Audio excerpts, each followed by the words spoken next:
Baik, terima kasih Mas.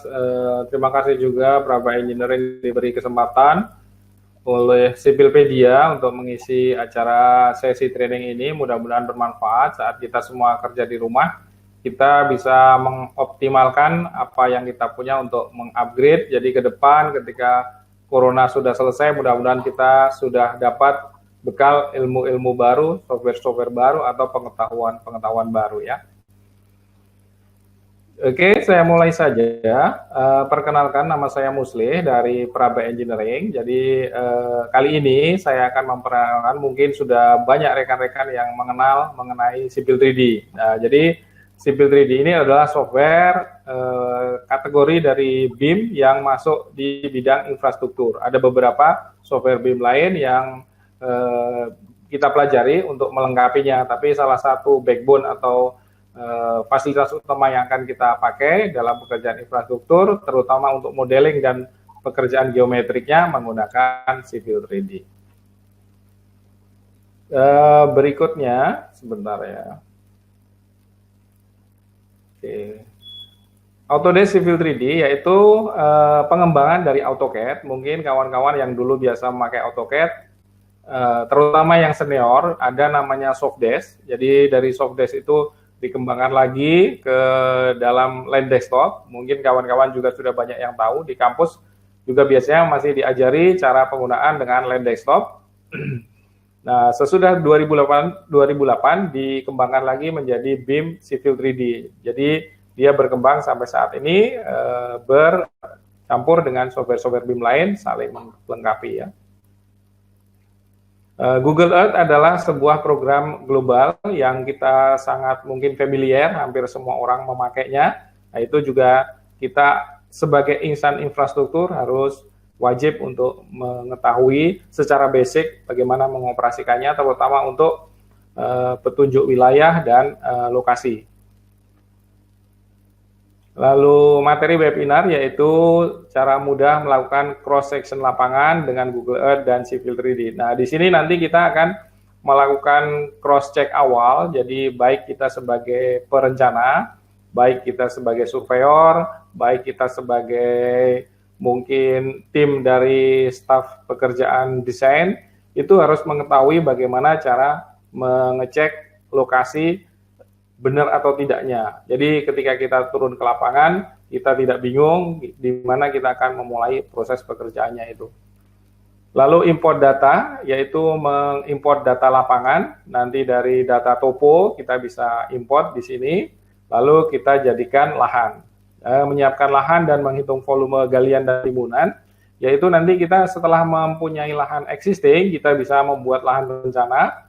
Lalu dari situ kita langsung bisa menghitung berapa selisih elevasinya yang akan menghasilkan posisi galian dan timbunan.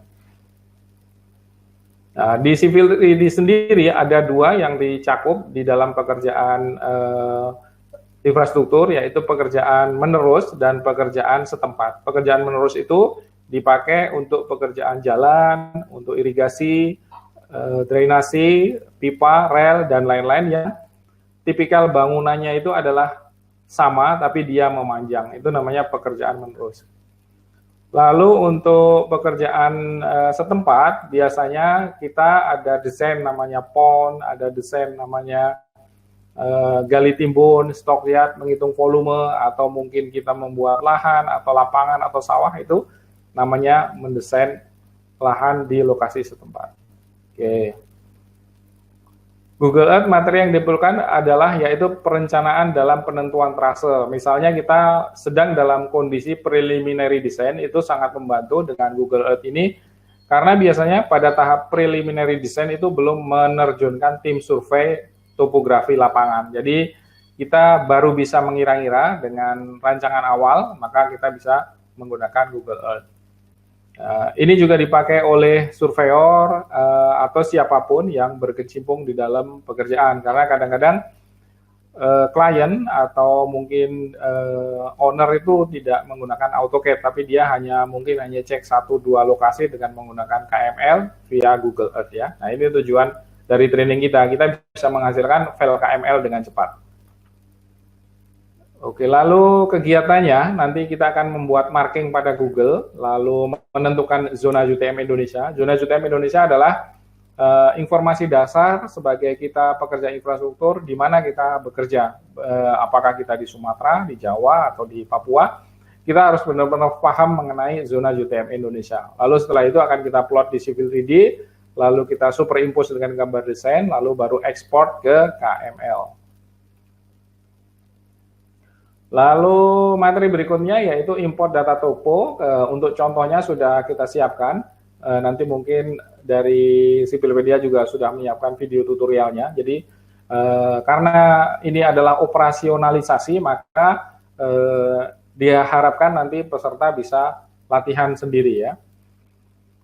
Import data topo, proses pemasukan data dari alat survei, baik menggunakan total station, RTK, GPS, atau HP, atau LIDAR, atau USGS, atau data apapun yang bisa membantu kita untuk mengambil data koordinat. Berikutnya adalah pengetahuan secara umum yang dimiliki, tidak hanya tim survei, namun siapa aja yang berkecimpung di dunia perencanaan dan lahan. Oke, lalu kegiatan dari import data adalah periksa data PNEZD atau PNEZD. Jadi sebelum kita melakukan pekerjaan, kita harus memeriksa datanya itu northing dulu atau easting dulu. Karena kalau kita melakukan pekerjaan itu dan mengimportnya terbalik, maka kondisi lahan itu ada terbalik 180 derajat. Lalu kita import ke dalam Civil 3D, lalu kita periksa dan koreksi, copy atau hapus, dan modifikasi. Lalu untuk materi terakhir yaitu penyiapan lahan dan menghitung galian timbunan. Mohon maaf. Setelah data topo masuk, maka dengan singkat kita bisa langsung membuat lahan. Lahan dibentuk oleh kumpulan data point yang diinterpolasikan menjadi titik namanya triangulasi yang bisa dimodifikasi dan diperbaiki.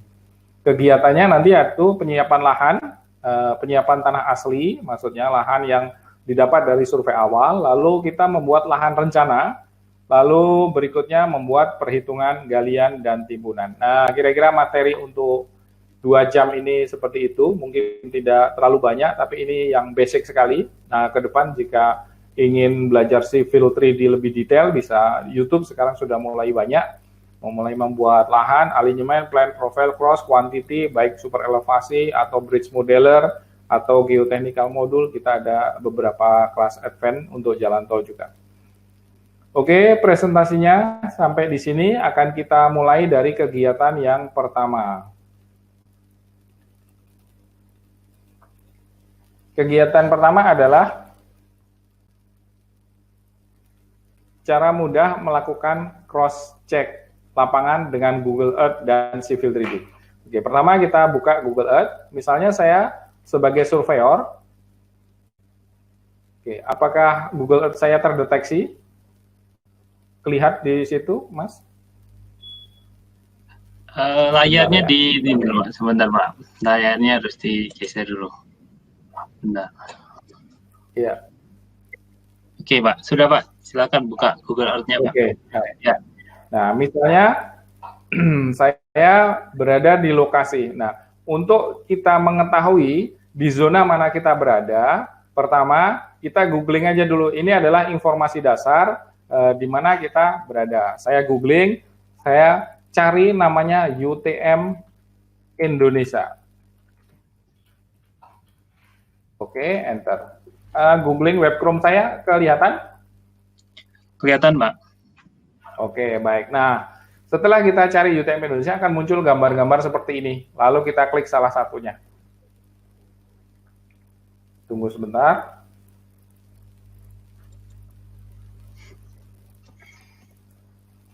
Oke, nah setelah loading, maka dia akan mempunyai nilai-nilai yang dimana nilai-nilai itu mempunyai angka. Jadi ada 46, 47, 48, 49, 50, dan seterusnya. Nah, ada namanya garis khatulistiwa, itu adalah di mana pembagi antara kutub utara dan kutub selatan. Jadi semua yang ada di atas garis khatulistiwa dinamakan north, semua yang ada di bawah garis khatulistiwa dinamakan south. Makanya kalau kita berada di Jakarta adalah 48S, tapi kalau kita berada di posisi Kaltara 50M. Nah, ini informasi awal. Nah, kalau nggak yakin, ini maksudnya apa, kenapa Indonesia dibelah-belah gitu ya. Nah, ini tujuannya agar buminya itu lebih flat untuk pekerjaan-pekerjaan konstruksi. Kita bisa bekerja dengan lebih datar. Saya pindah ke Google Earth. Nah, di sini ketika untuk pekerjaan konstruksi kita gunakan namanya UTM. Satuannya meter, di option. Lalu di sini pilih Universal Transfer Mercator. Ada beberapa pilihan di sini, decimal degree, degree, minute, second, tapi kita menggunakan pilihan yang Universal Transfer Mercator. Tunggu sebentar. Oke. Setelah Universal Transfer Mercator, saya ulangi, ini agak hang sepertinya. Oke, sudah. Lalu di sini kita lihat view grid. Nah, ini adalah penampakan lebih jelas. Aslinya kenapa sih ada kode-kode dan zona? Karena seperti ini bentuk buminya. Jadi kalau kita mengkonstruksi, misalnya dari sini ke sini, otomatis akan kelihatan cembung. Tapi ketika kita zoom ke suatu daerah, dan daerah itu sudah dibikin denah berdasarkan peta-peta tertentu seperti ini, maka seolah-olah kita bekerja di daerah yang flat secara virtual. Seperti itu maksudnya ya. Jadi kalau kita bekerja di posisi Bali, berarti itu masuk kategori 50 S, karena ada di bawah garis khatulistiwa. Nah, di Google Earth sendiri tidak disampaikan mana N dan S, hanya dia menggunakan zona UTS seperti ini. Nah, tapi sejatinya semua yang ada di atas ini N, di bawah tidak disebut M, L ini. Nah, kalau di Global Mapper ini dinamakan minus, di bawah garis khatulistiwa itu dinamakan minus, kalau di atasnya dinamakan plus. Nah, baik, sekarang kita akan coba bagaimana kita memulai dan mendeteksi ketika saya diterjunkan di lapangan, benar nggak arahnya gitu. Lalu kita cek dengan komputer apakah zonanya benar atau tidak. Misalnya saya cari yang di Jakarta.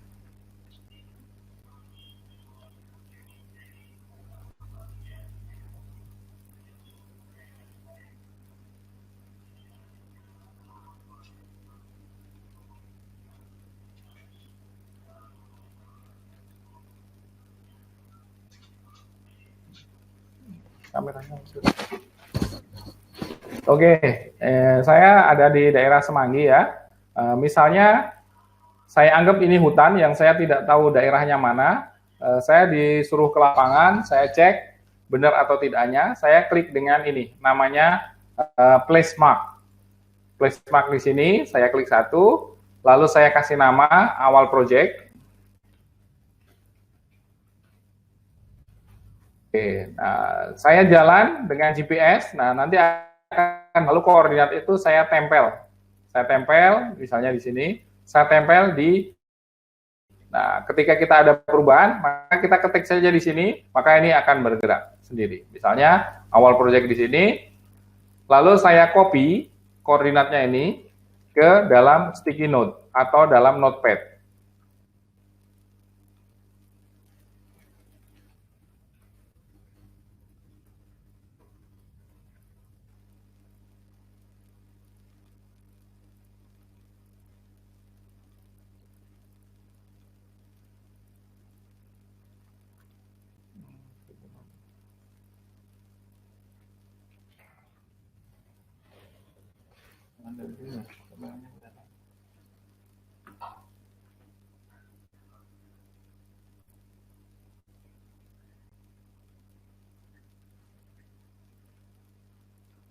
Oke, ini saya paste di sini.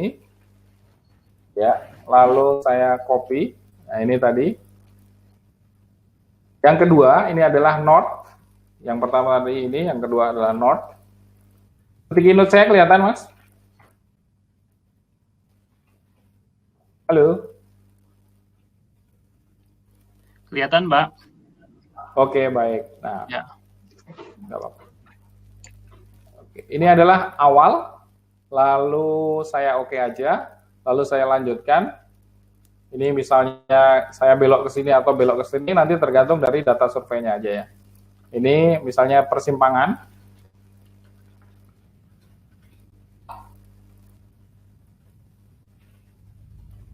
Oke, lalu saya kopikan lagi. Ini juga saya kopikan.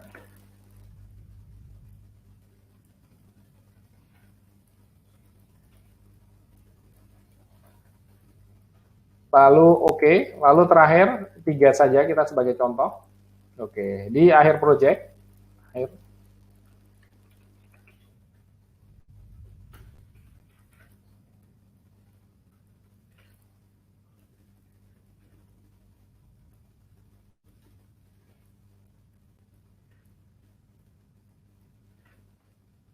Nah, seperti itu. Nah, pastikan tidak ada spasi. Kita harus menggunakan koma yang rapi, tidak boleh ada spasi. Untuk mengecek ada spasi, misalnya kita nggak sengaja seperti ini, nah ini nanti error ketika kita akan plot di Civil 3D-nya. Oke, ini kita blok, kita copy ke Civil 3D. Kita copy.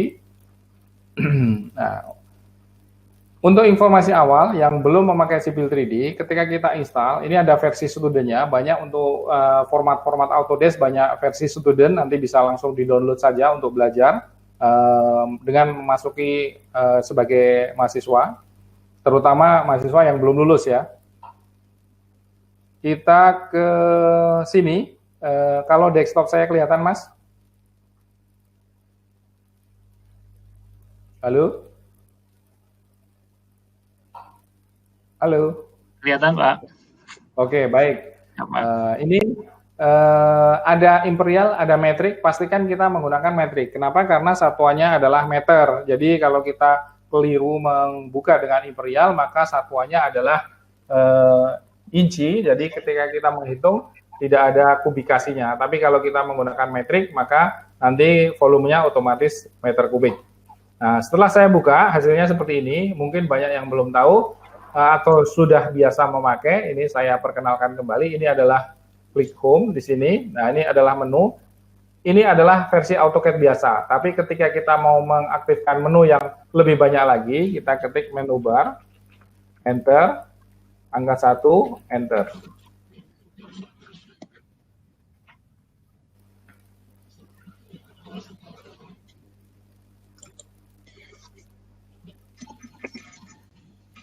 Oke, mohon maaf agak delay, komputer saya agak ini.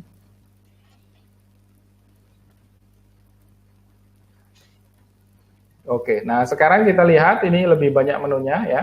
Nah, ini untuk mempermudah kita mendesain. Lalu kita ke sini, ini namanya tool space. Nah, jadi ketika kita membuka pertama akan ada home, lalu di bawah home ada tool space. Nah, ini tempat untuk menyimpan database kita, baik dari mulai pengaturan atau isi database ini. Nah, berbeda dengan kalau yang biasa memakai Land Desktop, mungkin dulu ada namanya file project, yaitu folder di luar dari drawingnya. Kalau sekarang semua ada file di dalam sini semua, termasuk database-nya. Nah, itulah kenapa software BIM sekarang berat sekali, 100 MB, 200 MB seperti itu ya. Oke, kembali ke sini tadi, saya sudah copy, lalu tinggal saya ketik PL saja, enter, lalu saya klik di sini, paste. Lalu enter 2 kali. Nah, setelah itu Z enter, E enter. Nah, ini udah terjiplak garis. Garis ini mewakili grip atau vertex, ada 3, yaitu awal, simpang, dan akhir. Nah, dari sini kita sudah punya keyakinan jika desain kita mendekati kebenaran atau keliru dengan melihat modelnya. Kalau saya lihat pinnya 1, 2, 3 ke arah utara tegak, kalau saya pindah ke Civil 3D dia sudah seperti ini. Berarti kesimpulannya sudah mendekati benar. Yang kedua, kita superimpose dengan gambar desain kita. Misalnya kita sudah gambar desain dengan klien, maka kita akan superimpose lewat insert block. Lalu di sini tinggal matikan, tinggal filenya dimasukkan saja. Ini sebagai contoh saja. Nah, untuk materi kali ini saya seumpamakan kita sudah mempunyai desain di sini. Misalnya tadi hanya sebagai acuan survei, dan ini adalah garis desainnya.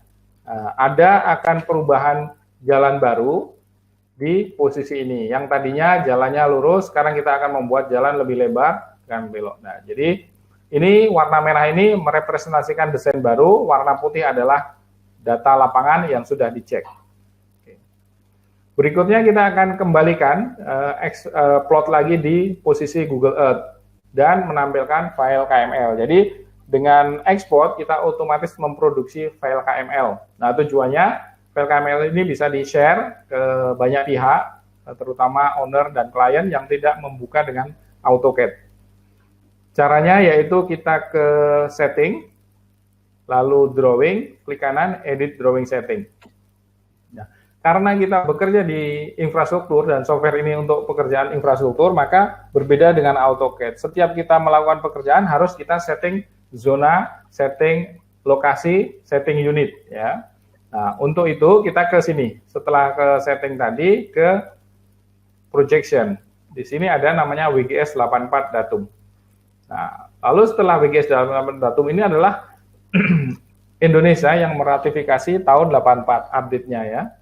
Lalu di sini kita tentukan berapa zona yang kita sedang kerjakan. Saya lupa zona di Jakarta itu berapa, tinggal zoom lagi, nanti akan muncul angka seperti ini. Nah, angka itu yang kita masukkan. Nah, tidak perlu dihafalkan, nanti hafal sendiri. 48 di bawah garis khatulistiwa berarti 48S. Ini ganti 1N ini menjadi 48S. Setelah itu oke. Sudah selesai settingnya, tinggal kita simpan. File, save as. Oke, saya masukkan desktop, latihannya. Tuh, latihan.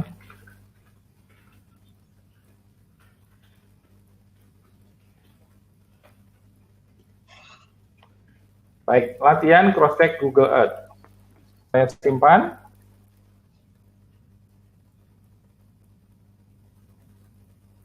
Nah, udah selesai, kita sudah punya file yang berisikan database pekerjaan kita. Nah, langkah berikutnya yaitu membuat KML atau file KML. Jadi cross-check kembali ke posisi Google Earth. Benar nggak sih yang diinformasikan surveyor setelah kita superimpose dengan gambar-gambar desain?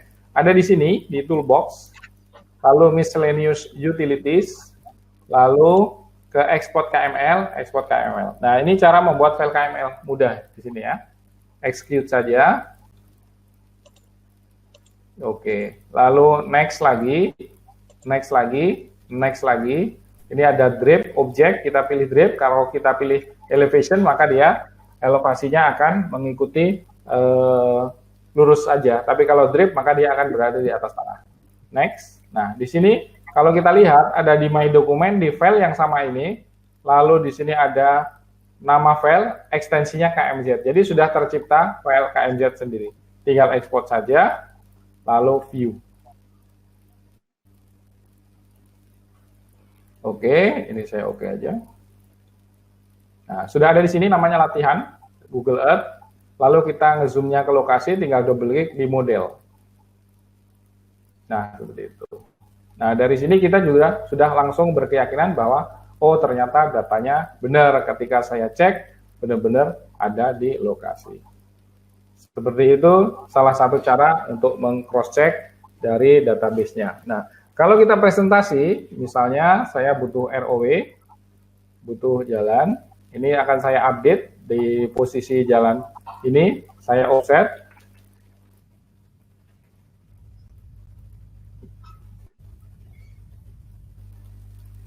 Oke, nah misalnya kita kebutuhannya presentasi.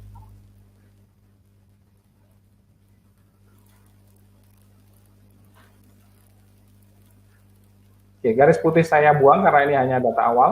Saya simpan. Lalu kita ke export, KML lagi. Yang tadi kita timpa bisa otomatis. Export, export, export, export. Yes, kita replace, lalu pindah ke Google Earth. Yes. Nah, maka datanya ini sudah masuk seperti ini. Nah, dari sini kita bisa merepresentasikan mungkin, oh ini beberapa gedung akan kena pembebasan lahan karena ROW kita yang saat ini akan dirombak besar-besaran terkait dengan pemindahan ibu kota, maka jalan ini sudah tidak dipakai. Ibaratnya seperti itu, ya. Oke. Yang kedua, untuk Google Earth mungkin kita biasanya pakai zoom in dan zoom out saja. Nah, saya akan ngasih tips gimana kalau kita menggunakan Google Earth seperti drone, yaitu caranya tinggal kita klik di sini, klik namanya Add Path, kita ikuti jalurnya, seperti itu. Semakin radiusnya banyak, semakin bagus, nanti semakin smooth. Oke, sudah. Lalu di sini ada namanya Play Tour, tinggal klik saja. Maka kita sudah mempunyai presentasi, bisa menerangkan ke klien sambil kita mouse-nya ke arah sini, antara play dan pause, di mana kita bisa menerangkan mana ROW, mana daerah yang kena jalan, mana daerah pembebasan, seperti itu. Nah, ini gedung sebelah kiri, kena ROW, gedung sebelah kanan, kena pembebasan, kita bisa menjelaskan seperti itu. Nah, utamanya kalau di kota-kota besar, biasanya database dan banyak 3D buildingnya, tapi kalau di daerah hutan biasanya tidak terlalu banyak. Nah, sekian untuk materi cross-check data Google Earth dan Civil 3D ya. Oke. Kita simpan. Oke, materi berikutnya.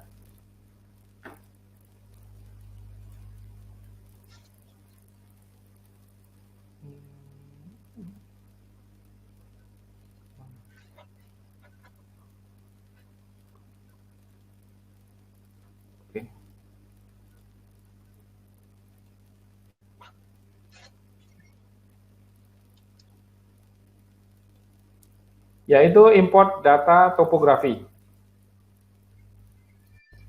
Tadi materi 1 sudah selesai, lalu berikutnya import data topografi.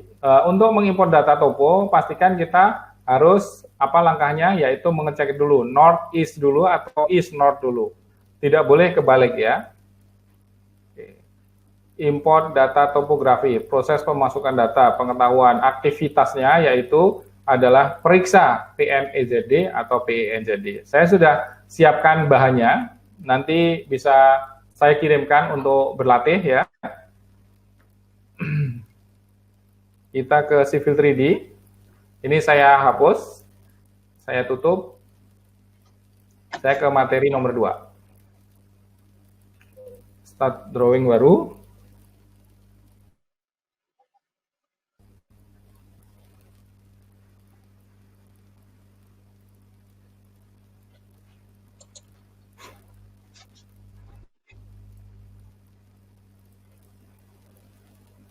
Oke, untuk import data point, kita dari menu point, bisa dari atas, bisa dari icon, bisa dari prospektor. Ini namanya menu atas, ini namanya icon, ya.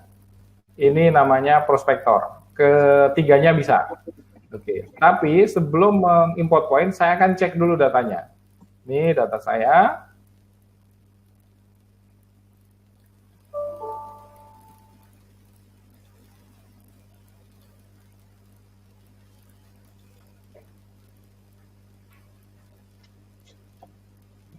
Lalu kita klik kanan, open. Data topo berbentuk seperti ini. Ini P, karena untuk materi latihan, saya sudah kasih nama PNEZ. Namanya point, northing, point, easting, northing, elevasi. Berarti kita akan memasukkan dengan easting dulu. Saya close, saya pindah ke Civil 3D, import, create point, lalu kita klik di sini, import point, lalu tanda plus, kita cari lokasinya tadi, lalu kita ke sini, nah ini, kita open. Ketika sudah open, maka dia akan mencari apa dulu yang akan dimasukkan. Nah, di sini dia ngedeteksi apakah file kita dari CSV atau file kita dari TXT. Nah, kalau dia dari TXT, dia ada tulisan space delimited. Nama filenya, karena untuk latihan tadi sudah saya kasih PE, berarti kita harus pilih PE. Nah, ini masalahnya simple, tapi kalau kita tidak hati-hati, ini keliru kita PN, maka Yang tadi ada lokasi di Jakarta berubah menjadi di Bandung karena dia akan terputar 180 derajat ya. PENZ. Oke, lalu oke. Setelah oke, sudah masuk otomatis datanya, tinggal kita Z enter, E enter. Zoom extend.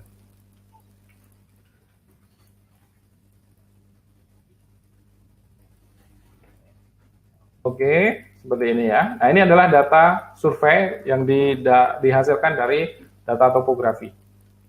Oke, kalau lihat kita sekilas seperti ini. Nah, untuk mengetahui apa isinya, kita klik satu, lalu klik kanan, lalu point group properties, lalu ini ada logo adalah atau simbol untuk poinnya, lalu ini untuk isinya. Elevasi dan deskripsi. Poin, elevasi, dan deskripsi, enter. Nah, ini ada, karena kebetulan datanya ini tidak ada deskripsi, maka dia ada elevasi saja. Kita tunggu sebentar. Nah, seperti itu elevasi. Lalu ini kodenya, basic.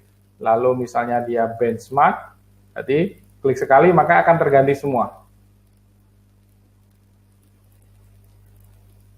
Karena poinnya banyak, jadi cukup lama ya. Oke, ini adalah simbol dari benchmark. Lalu kalau saya ganti tree, dia akan berubah menjadi pohon semua. Jadi masing-masing dari poinnya sudah ada kategorisasi, ada blok-bloknya sendiri. Nah, semakin bloknya semakin bervariasi, memang semakin berat. Nah, umumnya kita gunakan basic saja, namun pada lokasi-lokasi tertentu kita bisa mengganti dengan BM. Atau pohon, atau mungkin bor, atau mungkin tiang-tiang telepon. Nah, karena tidak terbaca, dia besar sekali, maka kita bisa kecilkan di sini, namanya skala. Ada di sini, skala 1:100. Nah, skalanya sekarang sudah mengecil. Tunggu sebentar. Nah, seperti ini. Ini adalah data survei, lalu kita zoom ke satu lokasi. Nah, misalnya posisi ini ada 2 yang BM. Nah, kita klik 1, 2, maka kita klik kanan. Ini ada namanya properties biasa, lalu di sini bisa diganti. Ini namanya stylenya ganti. Tidak default secara umum dan sama-sama, tapi khusus untuk 2 ini BM misalnya. Nah, oke, kita lihat simbolnya, ini udah terganti ya. Oke. Kalau misalnya ada 2 ini pohon, tinggal kita select saja, kita ketik CH atau properties, dan dia sudah stylenya bisa berubah jadi pohon. Kita ganti tree. Oke, seperti itu. Jadi sangat mudah cara kerjanya. Ini sudah banyak beredar di YouTube, jadi cara import data. Yang penting bahwa pengetahuan zona ZTM itu harus dikuasai, karena kalau kita bisa mengimport tapi kita tidak tahu zona ZTM-nya, maka bisa terbalik areanya. Nah, untuk lokasi ini, kebetulan di puncak, saya lupa, saya tidak pernah menghafalkan zona ZTM-nya, saya cek.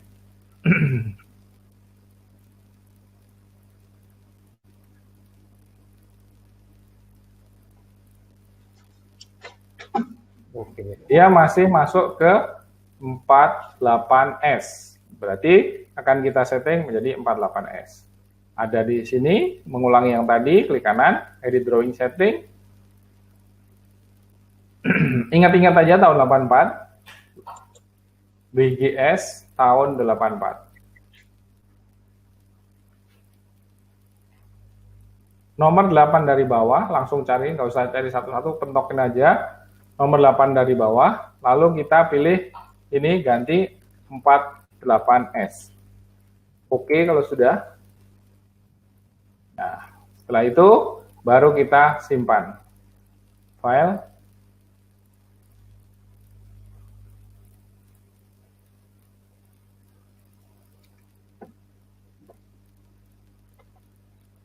Save as.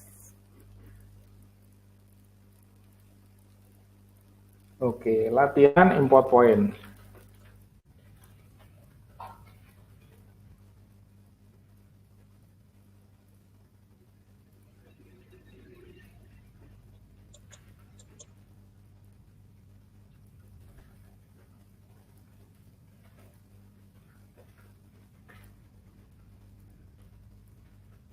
Saya senang menggunakan caps lock karena mudah mencarinya ketika kita masuk ke dalam sistem komputer, biasanya kecil-kecil dan file kita mudah ditemukan. Oke, sudah selesai. Kita sudah di bab kedua.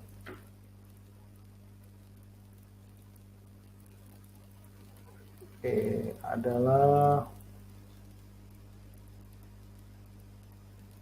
import data ke dalam periksa, koreksi, dan copy. Nah, ketika kita melakukan copy atau menghapus atau memodifikasi, masih ada sedikit mengcopy. Nah, ketika kita mau mengcopy biasa dengan elevasi yang sama, kadangkala di suatu pekerjaan, mungkin untuk surveyor-surveyor yang sudah senior ya, karena dia sudah tahu ketika ada hal-hal yang sama, itu bisa di-copy. Jadi misalnya ketika kita melakukan survei di lapangan, ada saluran berbentuk seperti ini, kalau biasanya idealnya untuk membentuk seperti ini harus dibikin 4 poin.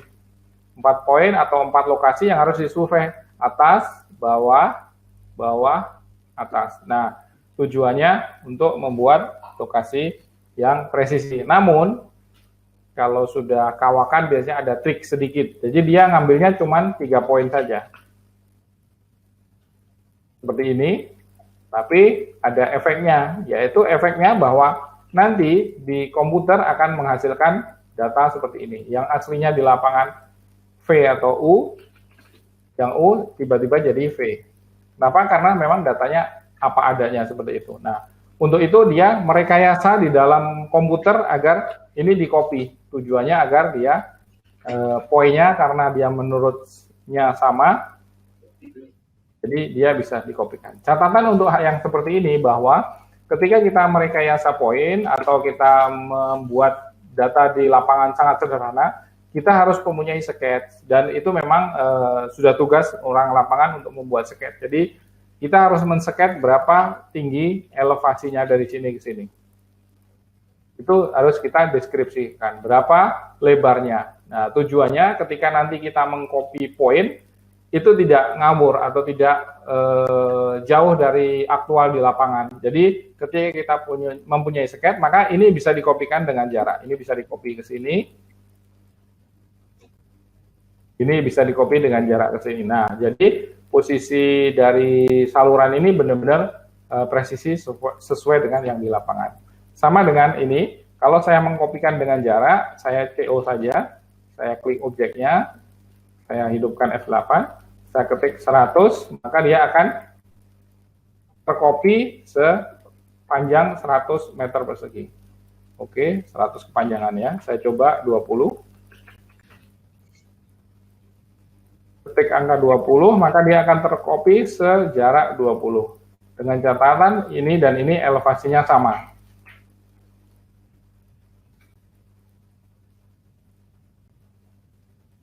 Saya cek.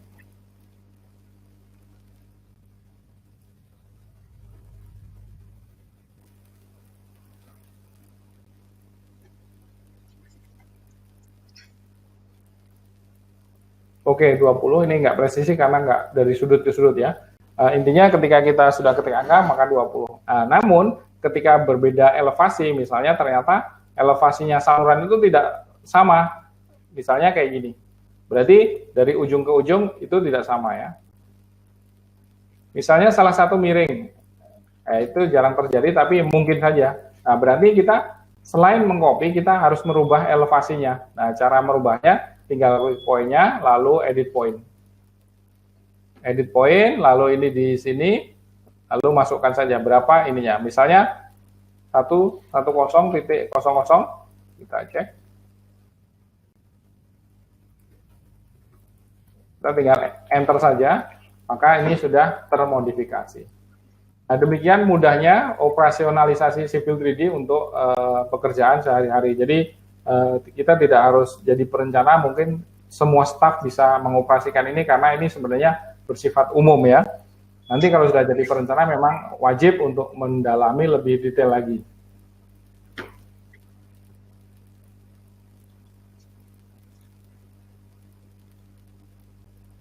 Oke, periksa, copy, hapus, dan modifikasi sudah. Berikutnya materi Terakhir, ISMAP.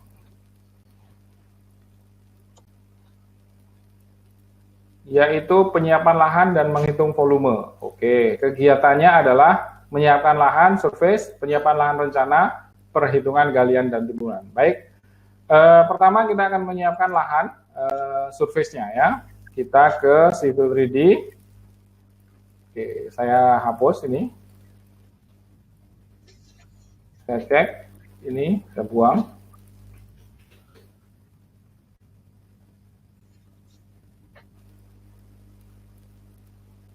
Ini juga saya buang.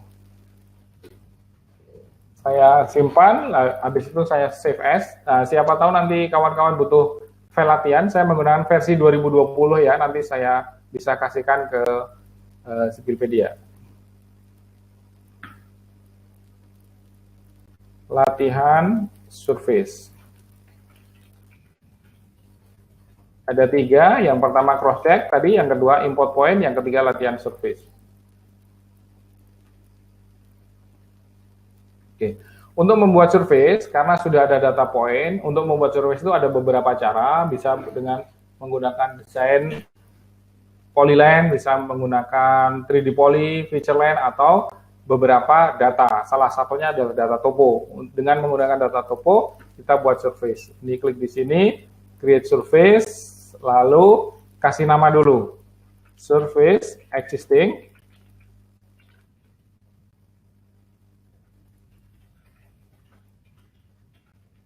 Oke, kalau sudah, oke, kita ke prospektor, ini kita cari namanya, lalu kita definition, lalu ke point group, add, lalu all point. Oke. Sudah jadi, dalam sekejap surface-nya seperti ini. Oke, kalau kita mau mengecek 3D-nya, tinggal kita klik konturnya, klik kanan, object viewer namanya, object viewer. Nah, seperti ini. Kalau saya zoom, ini ada namanya konseptual. Seperti ini lahannya. Kalau saya ganti lagi, ini bisa diganti-ganti 3D wireframe. Nah, kalau kita lihat ada beberapa namanya triangulasi. Jadi surface itu dibuat dari triangulasi. Triangulasi itu adalah garis segitiga ini. Ini adalah poin, ketemu poin, ketemu poin. Poin, ketemu poin, ketemu poin. Nah, ada beberapa yang panjang seperti ini. Nah, yang triangulasi panjang ini biasanya yang salah. Jadi dia menginterpolasikan antara poin terdekat ketemu dengan yang lainnya. Nah, padahal kalau kita lihat data survei ada di sini. Nah, berarti kita harus menghapus yang di luarnya. Karena kalau tidak dihapus, mungkin antara survei dengan orang perencana tidak ada komunikasi, mungkin dianggapnya ini adalah lahan yang bisa dikerjakan. Seperti ini. Padahal ini tidak disurvei. Mungkin bisa saja ini gunung, mungkin bisa saja ini jurang. Nah, nanti kita akan perbaiki boundary-nya. Yang kedua, untuk mengecek surface, kondisi lapangan, kita bisa menggunakan polyline atau line, lalu klik di garisnya, namanya quick profile. Oke, lalu taruh di tempat kosong. Nah, seperti ini. Ini kondisi aktual di sini, bergelombang seperti ini. Lalu kalau saya geser, ini saya grab-nya, saya geser, maka dia bergerak sendiri. Saya geser lagi, saya melihat lokasi lain. Nah, gitu. Jangan lupa karena ini skala 10, jadi mungkin seperti mengerikan. Misalnya kita kok bangunan jalan seperti ini, nah ini bisa diganti skalanya. Biasanya untuk plan dan profile memang skala ke atasnya, vertikalnya dikalikan 10. Namanya vertical exaggeration namanya. Ada stylenya, lalu kita ke grab, ini ganti skalanya 1. Nah, seperti ini aktualnya. Oke. Nah, seperti ini. Jadi, tanahnya tidak terlalu ekstrim. Hanya perbedaannya kita ketahui di sini. Nah, untuk melihat agar tidak terlalu ribet, ini bisa dikurangi antara grid-nya ini. Grid-nya kita kurangi, display. Nah, ini ada grid di sini, major, minor. Nah, ini ada minor dan major. Kita matikan minornya. Jadi dia tampil lebih banyak. Nah, seperti ini. Ini elevasi 110, 106, seperti itu. Ini aktualnya. Oke, karena ini bersifat temporary, nanti kalau untuk pekerjaan profil beneran ada di materi namanya profil. Nah, ketika kita simpan, dia adalah menghilang karena ini fungsinya hanya untuk cross check seperti itu ya. Oke, sekarang kita akan benahin boundary di sini. Nah, cara membenahi boundary yaitu diambil dari titik-titik terluar poin. Jadi surveyor bekerja dari sini ke sini, dari sini ke sini, dari ke sini ke sini. Di sini tidak disurvei, di sini tidak disurvei. Nah, kita ganti ke modenya yaitu mode triangulasi.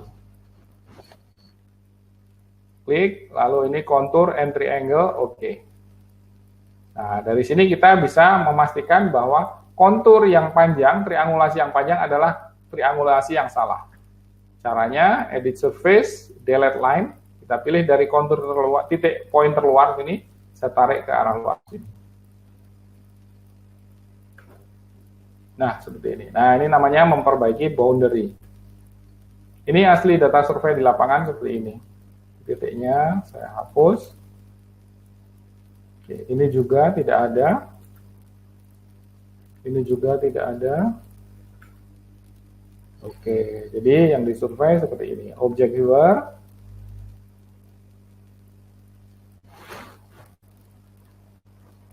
Nah, untuk menghapus memang kita harus punya orientasi lapangan, bahwa kita pernah ke lapangan, atau kita punya pengetahuan, minimal kita punya foto dokumentasi, tidak boleh menghapus sembarangan. Tapi acuan utamanya bahwa umumnya triangulasi yang panjang itu biasanya salah. Biasanya yang benar adalah triangulasi yang pendek yang antara poin ketemu dengan poin di sekitarnya. Jadi dia mengumpul ke arah dalam. Nah, untuk meyakinkan, saya sudah ada file yang bisa saya superimpose di sini. Saya import, insert, block. Saya ambil filenya.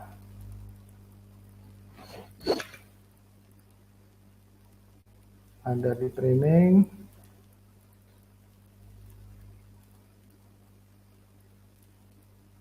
Desktop. Plan lokasi, oke.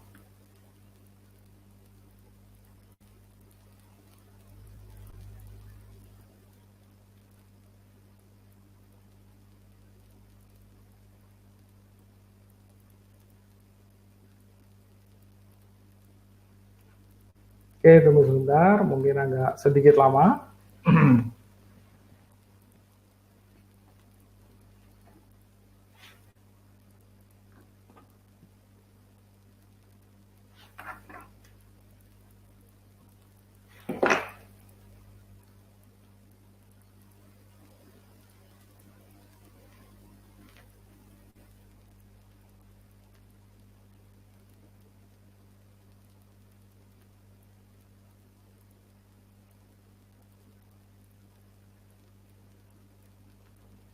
Oke, ini sudah masuk gambarnya. Nah, ini adalah di daerah puncak, ini kebetulan data survei.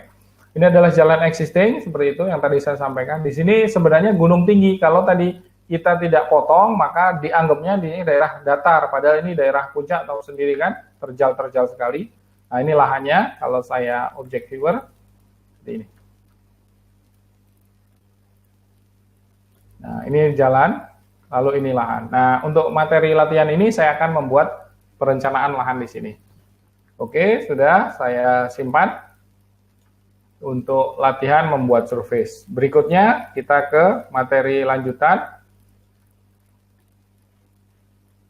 Penyiapan lahan rencana.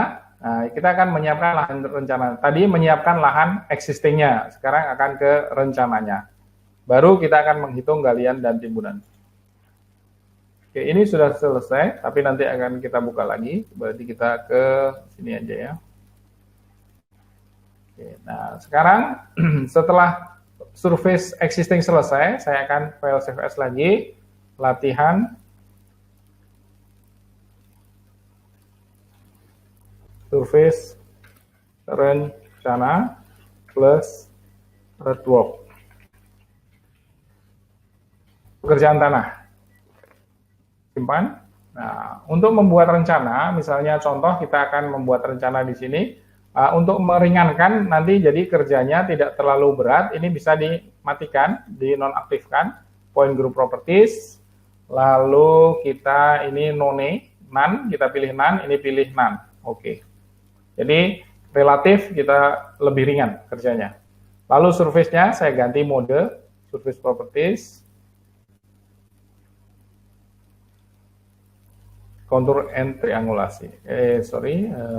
Nah, untuk kontur sendiri sebelum ke lahan, sebagai pengetahuan awal, kita bisa membuat beberapa label, diantaranya spot elevation, slope, dan lain-lain untuk mendeteksi rencana ke depan seperti apa. Misalnya saya mau mengecek di sini lokasinya berapa, saya tinggal pilih spot elevation. Saya klik di sini, maka kita bisa tahu dimanapun kita klik, maka kita ada namanya spot elevation. Saya klik di sini itu namanya spot elevation. Lalu kalau saya akan merencanakan lereng, perkuatan lereng atau mungkin drainase, saya akan mengecek berapa kemiringan lokasinya. Oke, select point, tunggu sebentar. Add label, slope, ya. Oke, ada dua perintah, 1 point atau 2 point. Kalau 1 point, saya klik di sini dimanapun, maka dia akan membuat slope ke arah bawah. Nah, ini slope-nya 7:5, ya. 6:1, 6:1, ya. Kalau 2 point, kita mau mengarahkan kemanapun, bebas. Misalnya, saya pilih 2 point, harus ada di kliknya 2, di sini dan di sini. Nah, atau dibalik, dari sini ke sini. Nah, ketika ada tanda minus, berarti artinya dia ke bawah. Tapi ketika ada plus, berarti kita melihatnya ke arah atas, seperti itu ya. Kalau saya balik, tanda minus, seperti ini. Nah, berikutnya ada label namanya kontur single. Kontur single dipakai untuk menganotasikan 1-2 kontur. Karena bersifat single, kita harus hidupkan dulu objek snap-nya agar kena ke semua lokasi yang kita mau klik. Taruh di sini, lalu add label, spot kontur single, masih di kontur single ya. Seperti ini. Nah, ini kontur single. Nah, kalau kontur single, kalau kita ada beberapa ribu hektar, mungkin akan capek. Nah, kita gunakan kontur multiple. Kontur multiple lebih enak, kita makainya seperti ini, disapukan saja.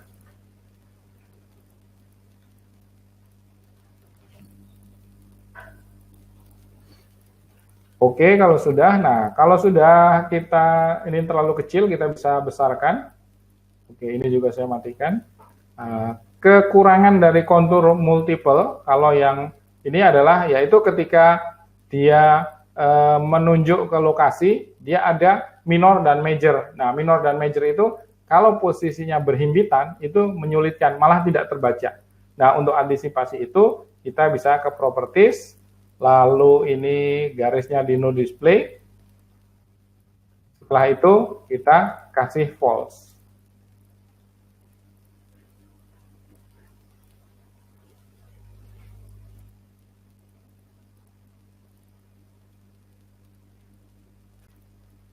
Oke. Nah, ini ada tulisan di sini display minor, kita ganti false. Nah, agar dia terskip posisi minornya, hanya posisi majornya. Nah, itu cara untuk label. Oke, yang kedua mengenai style, ini sudah saya hapus. Cara hapusnya, kita tidak perlu satu-satu seperti ini, tapi cukup pilih satu, klik kanan, select similar, lalu enter. Nah, sudah, ini juga, klik satu, klik kanan, select similar, enter. Dan mengenai style dari surface, kita bisa mengganti beberapa tampilan seperti ini. Misalnya kita mau menampilkan 2 dan 10 background, ini maksudnya interval 2M 10M di sini, maksudnya adalah 2 meter intervalnya, lalu 10 meter interval major. Nah, ini namanya kontur major, kontur yang berwarna. Kontur minor adalah kontur yang kecil. Nah, kalau kita mau cek, bisa lewat sini, lewat ID juga bisa, atau lewat kontur single juga bisa. Kita cek di sini.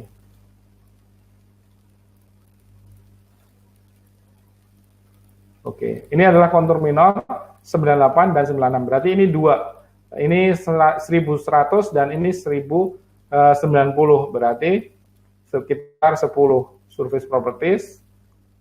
namanya di Civil 3D dinamakan 2M dan 10M. Nah, kita bisa bikin customize versi kita sendiri.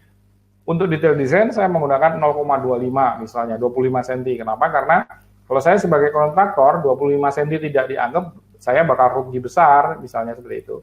Saya bikin versi baru kita, versi kontraktor misalnya.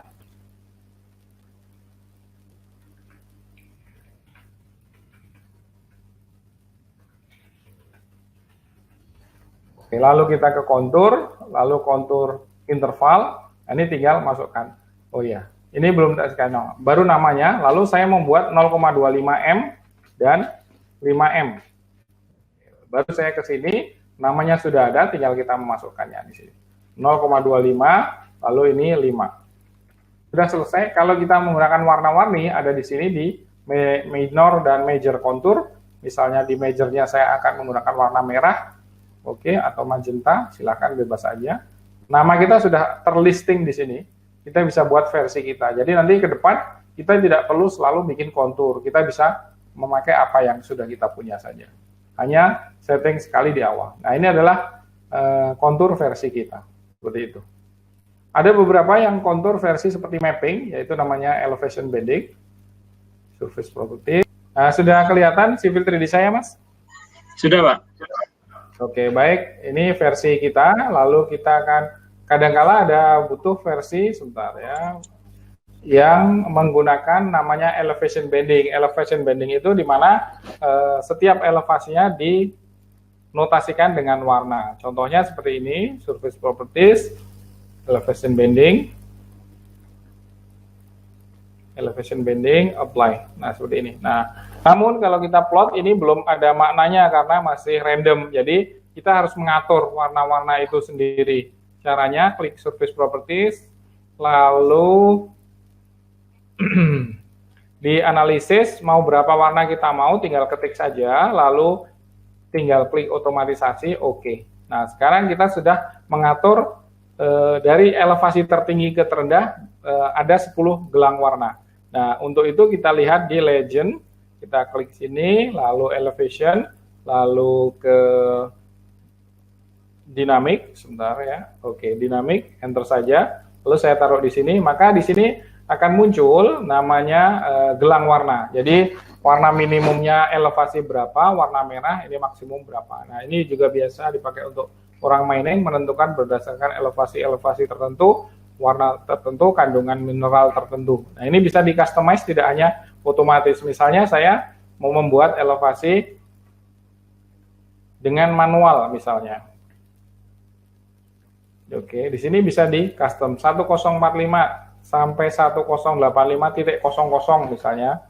Lalu ini 1085.00 sampai 1091.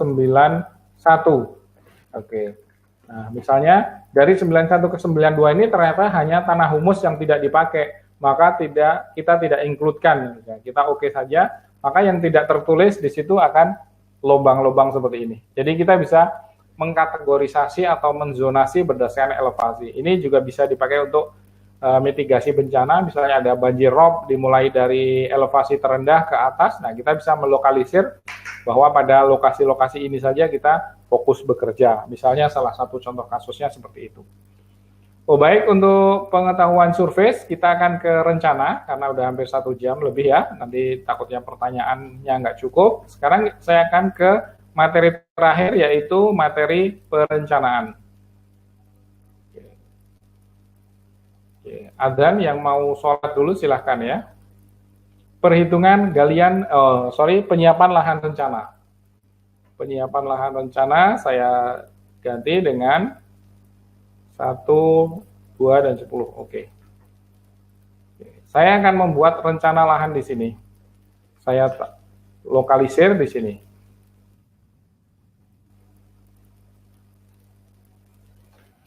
Oke, saya akan disuruh bekerja pada area di sini. Apakah menggali atau menimbun, tergantung rencananya. Untuk itu saya survei dulu, saya cek, saya lihat lokasinya dengan quick profile di daerah itu seperti apa sih, gitu. Lalu klik OK, taruh di tempat kosong.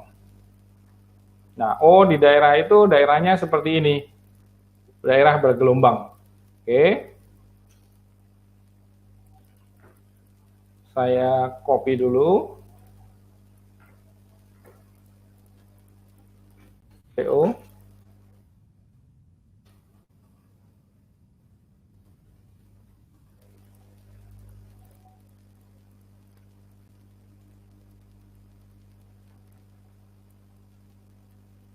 Oke, saya buat skalanya agar lebih tinggi, saya buat skalanya 10 ya.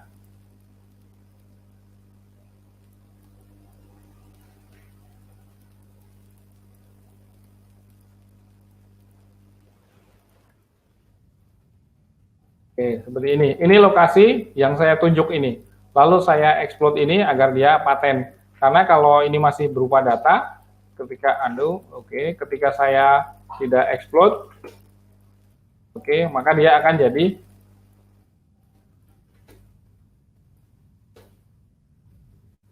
ini sudah jadi blok ya.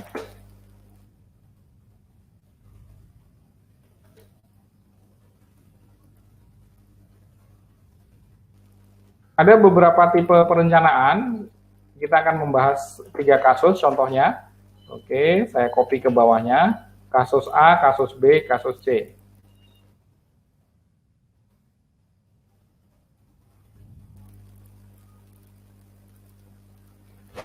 Oke, kasus A, kita akan membuat desain seperti ini, bisa rata atau miring, gitu, rata aja. Jadi, kita akan menghitung tanahnya di sini. Nah, kasus B,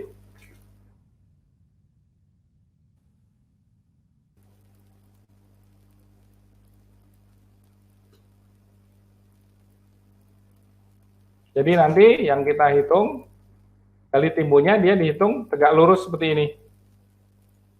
Karena kita hanya berupa draft dan penghitungan cepat. Nah, kasus B, maka dia akan menghitungnya seperti ini.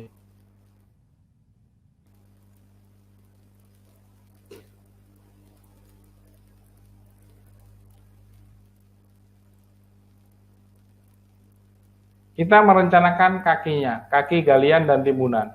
Baik dia di atas, kalau dia di atas begini berarti namanya timbunan. Tapi kalau dia di bawah berarti nanti dia akan menjadi galian.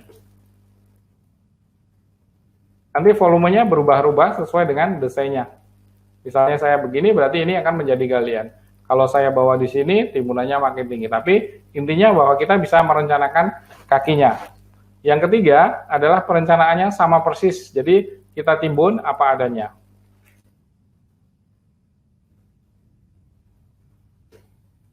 Seperti ini, kita akan timbun seperti ini. Baik di sini atau di sini. Jadi kita hanya menaikkan, menurunkan tanah aslinya.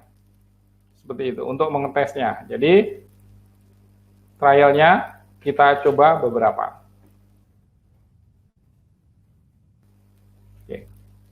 Yang pertama adalah ini, yaitu menggunakan posisi ini biasa. Oke, di sini sudah ada existing itu adalah kontur yang asli ini, kanan kirinya. Lalu saya mempunyai rencana. Nah, bagaimana saya merencanakan? Untuk merencanakan tentunya saya harus mengetahui existingnya dulu ya. Untuk mengetahui existing, saya tinggal add label, spot elevation, tinggal klik saja. Ini fungsi spot elevation tadi. Kita bisa mendeteksi berapa sih existingnya, seperti itu. Oke, saya skalanya ganti agak besar. Maaf, terlalu besar. Oke, 1098, 1098, oke, 1096, 1096, 1096, oke. Tertinggi 1110. Nah, kalau saya membuat elevasi rencana ini di posisi 111, berarti ini kecenderungannya semua akan menimbun. Tapi kalau saya ambil yang terendah 1092, maka kecenderungannya akan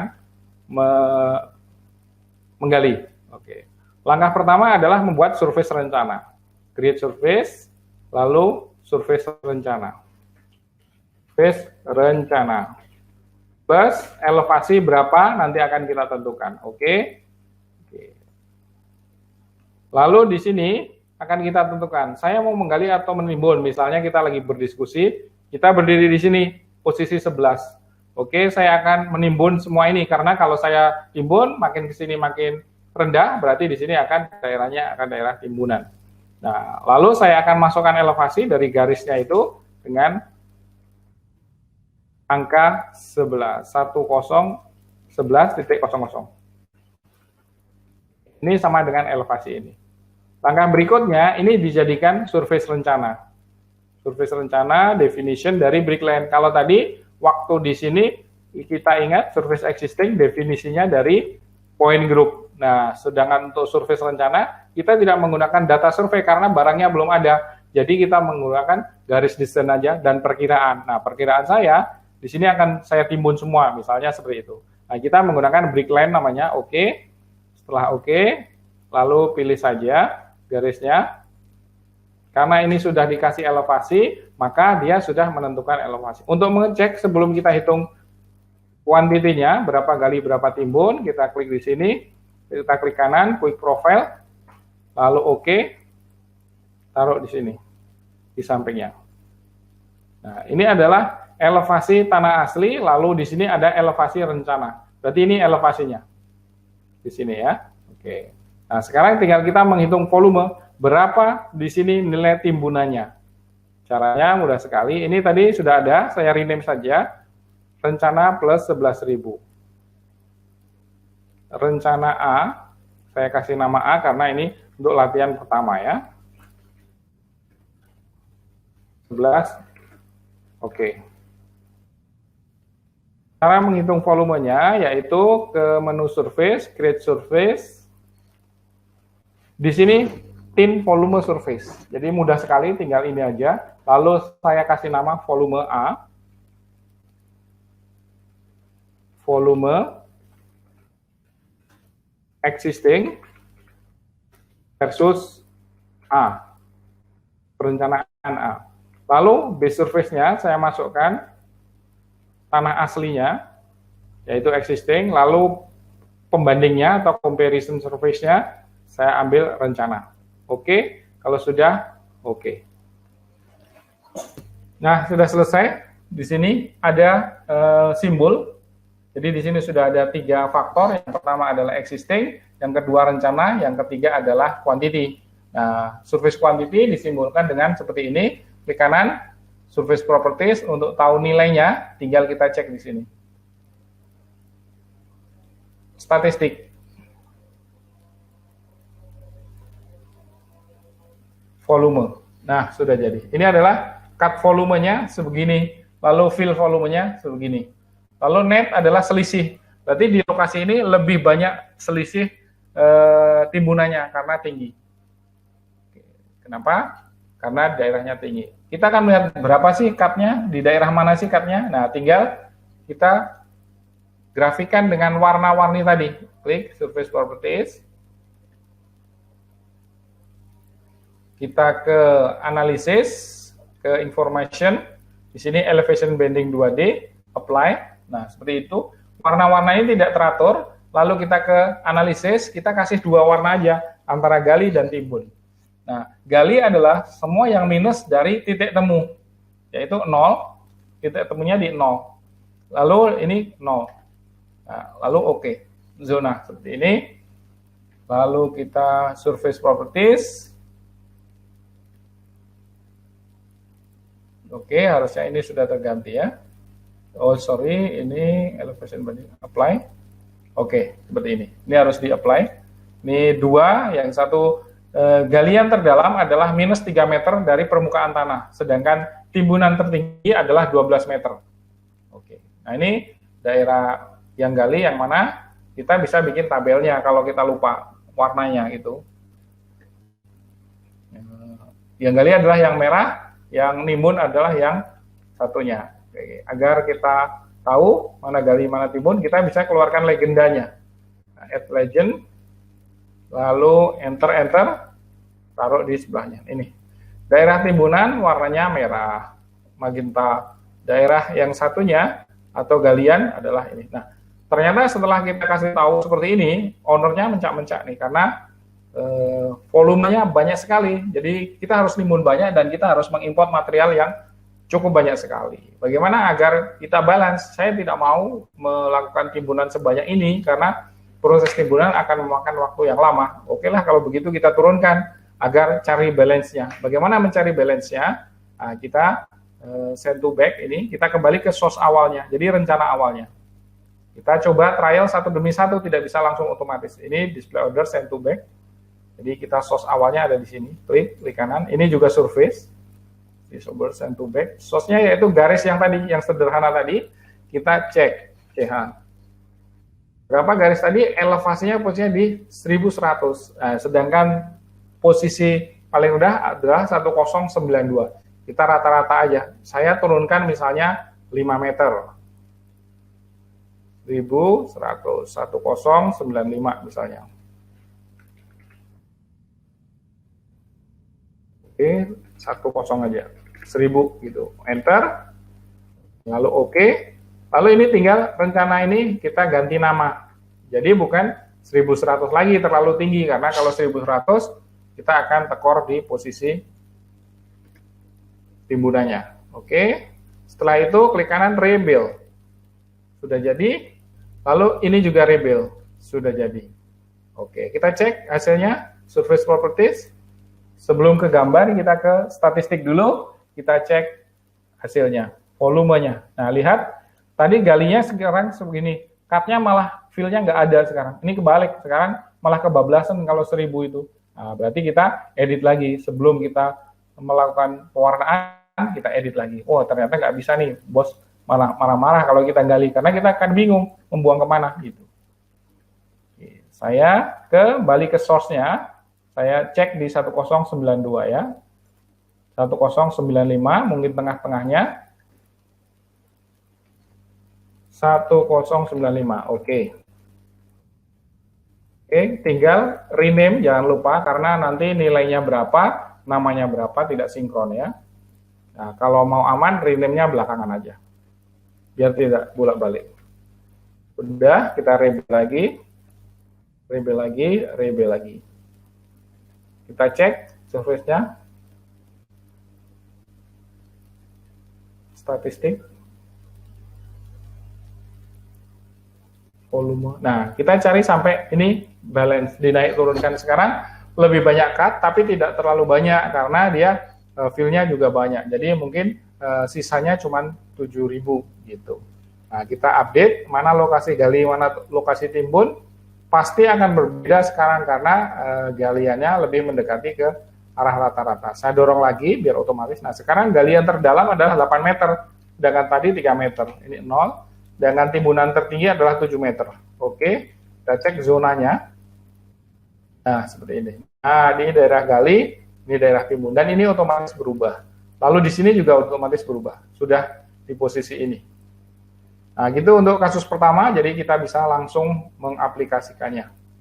Untuk kasus kedua, kita harus menentukan kakinya. Ini agak sedikit kompleks, karena kalau yang tadi dihitung benar-benar tegak lurus. Nah, kalau sekarang kita harus merencanakan kakinya. Nah, untuk itu kita menggunakan namanya grading. Oke, saya ke materi kedua, ada di sini.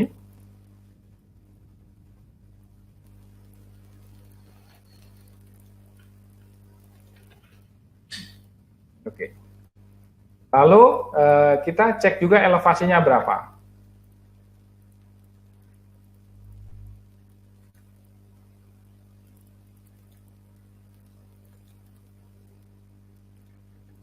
Oke, di daerah ini elevasi terendah 1100, tertinggi 1108. Oke, kita mau gali timbun terserah kita sesuai dengan budget. Nah, kita akan merubah ini menjadi namanya feature line. Grading, create feature line from object, klik objeknya, enter. Lalu oke saja. Oke, ini jadi feature line. Nah, kelebihan feature line itu berbeda dengan polyline. Kalau polyline itu 2 dimensi, jadi ketika kita ganti, ini PL misalnya ya, ada beberapa vertex gitu.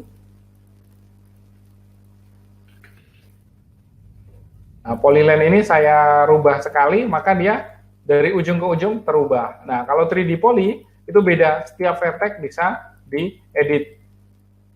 Vertex ini namanya vertex, sudut-sudut ini bisa diedit. Jadi memungkinkan kita jika membentuk kolam, kita bisa mengalirkan ke zona-zona sudut tertentu. Nah, khusus untuk Civil 3D ada lagi namanya feature line. Feature line ini lebih customize lagi, dia bisa membuat grid. Misalnya di lapangan bola kita miringkan saluran air ke kanan dan ke kiri. Nah, kalau kita lihat lapangan bola itu tidak flat 100% ya, 0%, jadi dia miring tapi sedikit. Jadi tujuannya agar kalau hujan airnya bisa kebuang ke kanan dan ke kiri. Walaupun mungkin di sampingnya ada drainasi di bawahnya ya. Elevation editor saya akan pasang di sekitar 1105 ya. Di sini kita bisa edit 0, kita klik sini, saya klik tengahnya 1105. Nah, ketika kita butuh, maaf 1105. Nah, ketika kita butuh naik atau turun, selama ini masih di shift semua, ini bisa didorong dengan panah, naik, turun, gitu. Jadi kita bisa lebih mudah adjustment-nya. Lalu ada kemiringan, di sini ada grid ahead, ini saya klik di sini, berarti dia merujuk ke sini, saya klik berikutnya, merujuk ke sini. Kalau misalnya saya membuat kemiringan, minus 0,1, artinya air saya buang ke sini, ini bisa diketik. Jadi otomatis elevasinya bisa dihitung sendiri, dengan perbandingan panjang dan beda tingginya. Jadi kita nggak usah capek-capek menghitung. Kalau sana panjang 100, ketemu 1%, berapakah elevasinya? Itu tidak usah karena ini langsung ketik, langsung jadi. Gitu kira-kira ya. Oke, berikutnya dari feature line ini saya buat namanya grading, create grading. Lalu di sini setting dulu namanya, lalu klik di sini, lalu saya hidupkan gradingnya, automatic. Oke, ini volume base surface, oke. Ini grading namanya ya. Oke. Nah, grading group sudah tercipta, tinggal kita actionnya namanya grade to surface. Jadi badan ini atau lahan platform ini nanti akan ketemu kakinya dengan surface. Namanya create grading. Lalu kita baca select the feature. Select feature itu adalah garisnya ini. Lalu side grading side sisi luar, enter. Lalu grading slope. Nah, jadi kita suruh memasukkan slope-nya berapa? 1:1, 2:1, 3:1, terserah kita. Kalau saya terima 2, berarti saya enter. Kalau saya mau ganti 3:1, saya ganti slope lagi 3:1. Oke. Sudah jadi. Nah, itu namanya menggrading. Jadi kakinya dia menyebar ke segala arah karena dia konturnya di aslinya juga tidak sama. Jadi ada gali, ada timbun. Klik. Lalu klik kanan, object viewer. Nah, ini namanya menggrading. Jadi platformnya ini di daerah sini menggali, ini menimbun. Nah, karena masih bolong, saya tambahkan lagi grading, create grading. Lalu tengahnya kita tutup dengan, sini create infill, taruh di tengahnya. Klik enter. Nah, object viewer. Nah, ini namanya grading. Jadi kalau tadi kita menghitung platform langsung gali timbunnya berapa, kalau ini bisa menentukan kakinya. Walaupun sudah jadi, ini kakinya bisa diedit. Oke, kita akan cek volumenya dulu sebelum mengedit ya. Saya cek volumenya ada di sini, grading volume tool. Nah, ini namanya grading, oke. Dia mempunyai tabel sendiri seperti ini. Nah, ini galinya segini, timbunnya segini. Netnya 30. Jadi gali dalam kurung fill berarti ini lebih banyak timbun. Kenapa lebih banyak timbun? Karena berarti dia galinya kurang, timbunannya tinggi. Nah, sekarang akan saya coba karena ini menjadi kakinya ini menjadi faktor yang dia bikin banyak timbun. Saya quick profile di sini. Quick profile. Lalu saya grading group sama surface existing. Oke. Saya taruh di sebelahnya. Sorry.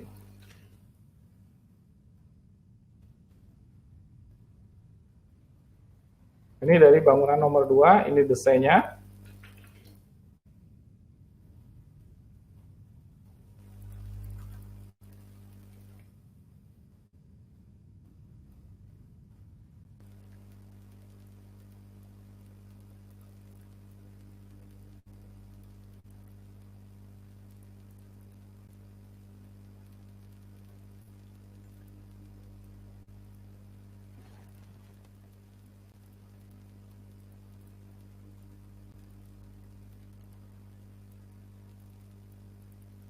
Oke, saya ganti stylenya ya, desain. Oke, biar kelihatan beda. Ah, ini desainnya warna biru. Nah, sekarang saya lihat tadi 3026. Nah, kalau kita edit, ini saya terlalu lebar nih kakinya. Masih aman kalau ditegakkan, misalnya karena saran dari Geoteknik. Saya klik di sini, lalu klik kanan, namanya Grading Editor. Grading Editor. Tadi saya menggunakan 2:1, ini slope-nya. Sekarang akan saya rubah menjadi, tadi 3, saya akan rubah menjadi 2. Dia otomatis menyusut sendiri.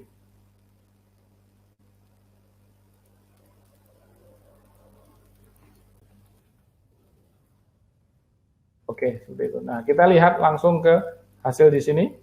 Maka dia juga sudah menyusut. Dan kita lihat hasilnya di sini. Oke, kita rebuild dulu, grading group, model. Oke, kita klik di sini. Kita klik lagi. Oke.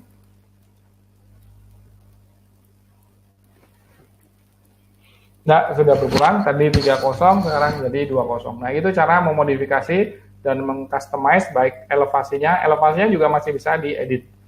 Materi terakhir yaitu ketika kita membuat gali timbun apa adanya dengan tanah existing, yaitu persis. Saya simpan dulu. Bagaimana caranya? Yaitu saya contohkan dulu. Saya di lokasi yang sama. Di sini.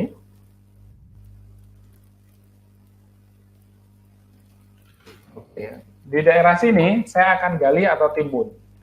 Saya akan membuat surface rencana dari karena bentuknya mirip dan asli dengan yang ada, maka saya akan mengcopy existingnya. Lalu setelah selesai, tinggal saya naikkan, turunkan. Nah, copy aslinya agar dia tidak berat, aslinya saya sembunyikan dulu. Surface properties.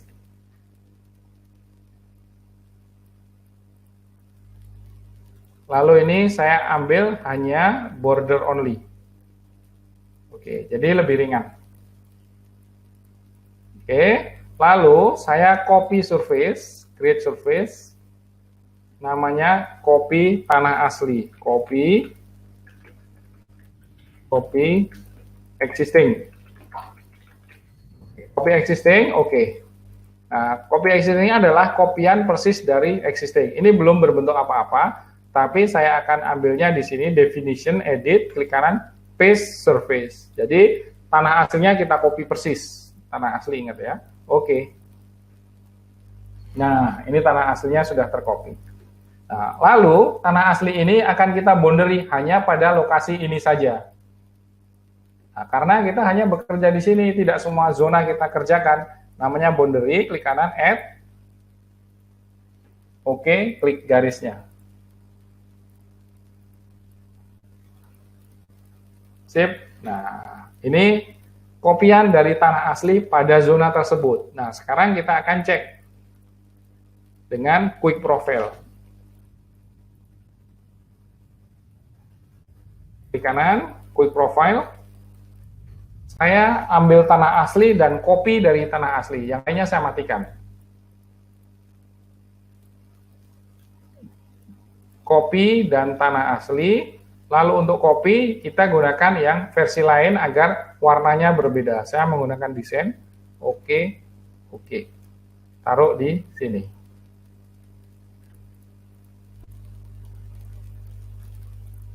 Nah, ini adalah asli dan kopian. Jadi dia beradu antara warna hitam dan warna merah. Nah, sekarang tinggal kita mau dibikin gali atau timbun. Kalau bikin gali, kita klik surface. Di sini ada namanya raise lower. Jadi bisa dinaikkan, turunkan. Misalnya saya mau timbun 1 meter, saya raise, saya ketik aja 1, maka dia akan menaikkan 1 meter. Kita lihat hasilnya. Nah, ini udah otomatis. Ini adalah kopian dari tanah asli.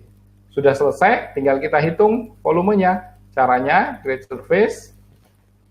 Masih ingat yang pertama, thin volume surface, yaitu namanya adalah volume axis versus kopinya. Kopi plus 1 meter. Tidak usah dikasih, boleh kasih 1 meter. Lalu di sini base-nya adalah tanah aslinya. Oke, lalu comparison pembandingnya adalah yang kopian existing. Oke.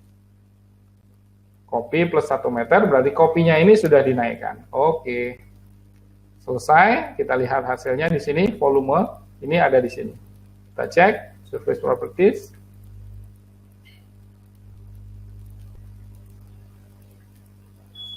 Statistik volume. Nah, udah jadi cut berapa? 0 karena dia memang benar-benar cut semua. Ini fill volume adalah ini, karena fill volume semua. Karena posisinya adalah di sini. Nah, kira-kira seperti itu materinya untuk perencanaan lahan. Mudah sekali menghitung, dalam kurang dari 20 menit kita bisa merekonstruksi bagaimana maunya klien atau mungkin kita sendiri mempunyai usaha untuk tanah, baik gali atau timbun, begitu caranya. Oke, sampai di sini saya simpan filenya. Nanti jika ada yang memerlukan akan dibagikan. Nah, sekarang saya akan ke mungkin sesi tanya jawab. Silakan gimana caranya, Mas Budi? Oke, untuk materi presentasinya sudah. Sekarang waktunya tanya jawab. Mungkin teman-teman nanti yang mau bertanya silakan tulis di chat gitu. Nanti saya moderasi. Jadi kalau belum muncul berarti belum saya bacakan, masih dalam antrian. Ya, silakan. Jadi teman-teman yang mau bertanya silakan langsung di chat saja gitu. Ini tadi sudah ada yang bertanya. Nah, ini.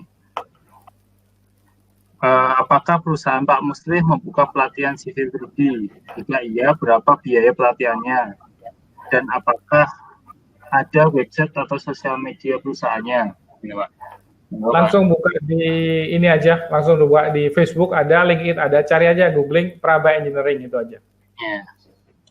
Oke, mungkin teman-teman yang lain yang mau bertanya masih pada ngetik nih Pak, jadi masih nunggu. Oke, nggak apa-apa, kita tunggu ya.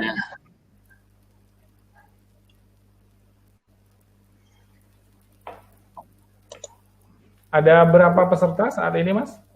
Ada 216 nih, Pak. 200. Oke, baik. Terima kasih waktunya rekan-rekan sudah hadir dan menyempatkan mendengarkan ya. Mungkin buat beberapa rekan ini hal-hal yang biasa, yang sepele gitu ya. Karena memang ini sebenarnya umum. Oke. Ini sudah ada beberapa pertanyaan, Pak Muslim. Ya, ini yang dari Ramdhani El Basid. Yang pertama, apakah civil 3D hanya dikhususkan untuk pekerjaan tanah dan surface atau pemetaan jalan dan jembatan saja, Pak? Atau mungkin bisa juga untuk gedung, dam, irigasi, atau mungkin modeling perumahan? Oke, secara khusus memang civil 3D hanya untuk pekerjaan sipil yang terkait infrastruktur. Artinya kalau memungkinkan untuk gedung, dia hanya bisa membentuk kotaknya saja atau dimensi misalnya. Di pinggir jalan kita mau menampilkan gedungnya, berarti kita hanya membentuk kotaknya saja. Atau dam, berarti kita membentuk selimutnya saja untuk mengetahui gali timbun. Namun, untuk pekerjaan visual dan strukturnya menggunakan software BIM, Revit, atau Tekla. Oke. Jadi memang spesialis di infrastruktur. Tapi kalau sama-sama produk Autodesk, data dari Civil 3D bisa dibawa ke Revit itu ya Pak ya? Iya, betul. Terus ini dari Lintang Gumilang. Apakah Civil 3D bisa input penampang saluran seperti dinding penahan tanah?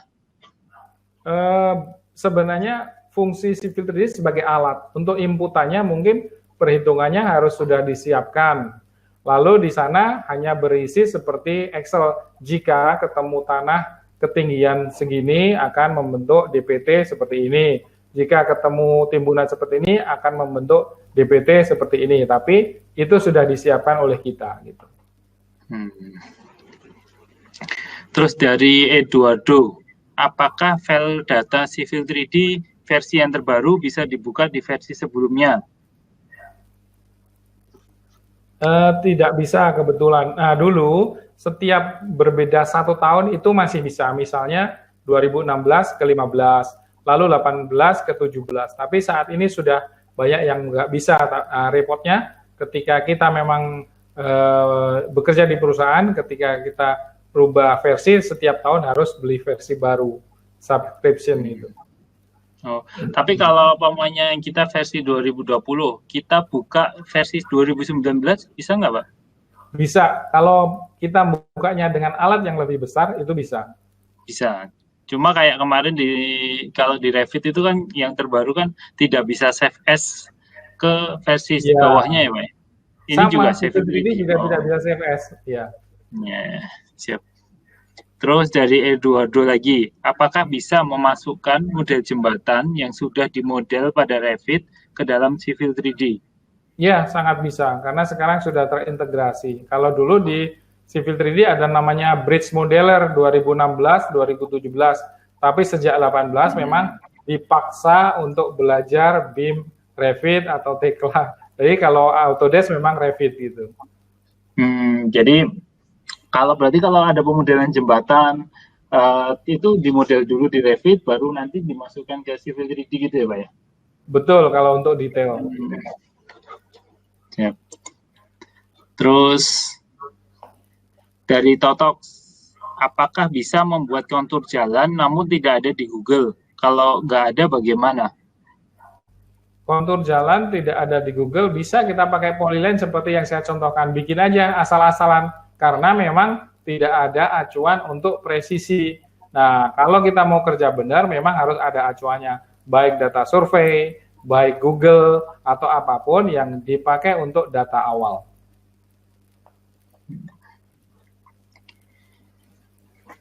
Terus jadi kalau memasukkan data ini, Pak, apa namanya tadi, kalau kan kita dari pengukuran total station atau apa gitu, dari data itu nanti dimasukin, kalau masukkan data ke Civil 3D manual satu-satu gitu, Pak, atau ada cara? Pakai input point tadi, pakai import point, langsung otomatis.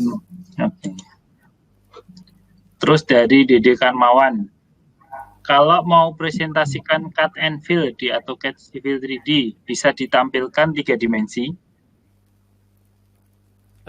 Saya kurang tahu ya, cut fill 3 dimensi gimana ya? Kayak tadi mungkin sepertinya tadi Pak ini kan bisa memperlihatkan kontur di cut and fill-nya itu dalam bentuk 3D, jadi kelihatan yang di cut mana, yang apa namanya di fill yang mana, mungkin gitu, Pak. Bisa divisualiskan dan di 3D-kan.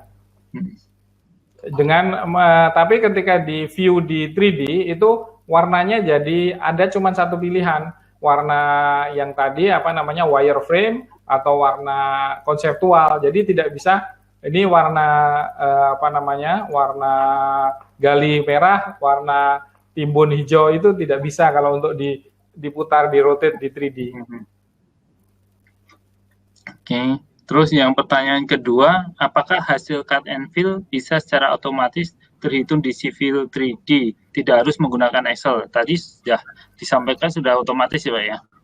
Iya, otomatis. Untuk Excel tinggal plot saja, tinggal klik kanan, copy, buka Excel, paste. Nah, karena lahan memang dihitung total, tapi kalau nanti ada pekerjaan jalan dihitung per segmen, STA 0, STA 25, STA 50, seperti itu. Terus ini dari Henry, bagaimana menampilkan backup data perhitungan volume galian dan timbunan yang dapat diterima owner atau klien? Untuk menampilkan backup data, biasanya gambarnya dipotong-potong. Jadi lahan tadi secara umum utuh, itu dihitung volumenya, sudah keluar. Lalu berikutnya, setiap segmen dibikin cross-nya. Jadi dibikin garis-garis, nanti ada data cross. Nah, itu biasanya yang untuk backup. Misalnya per 25, per 50. Nah, setiap cross-nya itu ada volume masing-masing. Itu biasanya untuk backup data.